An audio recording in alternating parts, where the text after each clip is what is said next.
Well, welcome back. We're still seeing some rain out to our west, eventually going to be making its way into southern Minnesota, but we do have about a day until we really need to be thinking about this stronger rain. You can see a flash flood warning was issued in South Dakota, so definitely some intense rainfall coming out of this system. Great news, though, for those of us that are still facing dry conditions. Like I said, we can expect that system to continue to move further east over the next several days. Here's the visibility around our region. Most of southern Minnesota seeing normal conditions and full visibility. However, in northern Iowa, we are seeing reduced visibility and some areas of dense fog. There is a dense fog advisory right outside of our area, but if you are driving around in northern Iowa today or in very southern Minnesota, Albert Lea, Blue Earth, and even Waseca, definitely want to leave a little bit of extra time to get to where you need to go in case you encounter some of that dense fog and reduced visibility. Temperatures sitting in the 60s. We're going to continue to cool over the next hour or so.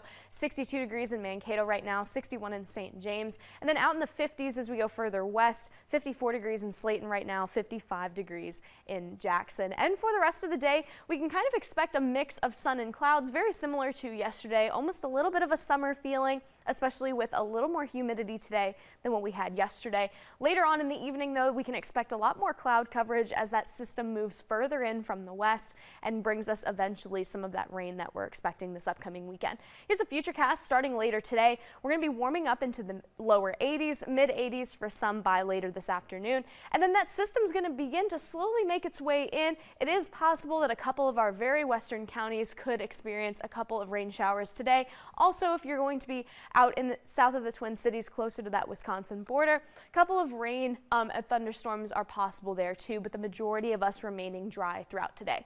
And then Friday morning is really when we can expect that more dense cloud coverage to move in, and that system's really going to begin to affect us. Mostly scattered showers is what we're expecting tomorrow. A rumble of thunder too is also possible, but the majority of us are still not going to be impacted a whole lot from the weather quite yet. That's going to change a little bit as we get into Friday evening. That's when those thunderstorms are going to move in a little bit more, and that first basically main line of that system is going to make its way through. We could be seeing a couple strong to severe storms with that. It's still hard to have the exact details about the severity at this point.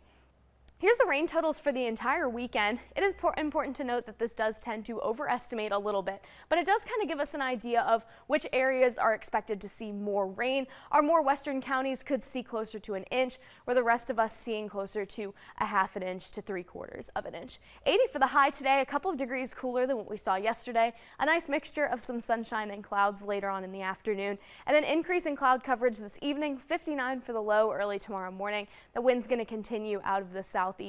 And then a pretty rainy weekend that we can look forward to. Much needed rain for a lot of us, but if you do have outdoor plans this weekend, you're going to want to keep a close eye on this forecast, especially because of the threat of thunderstorms, some of which could be strong. Temperatures cooling off, though, at the start of the following week, right in time for the beginning of fall. That's all for weather. We'll be right back.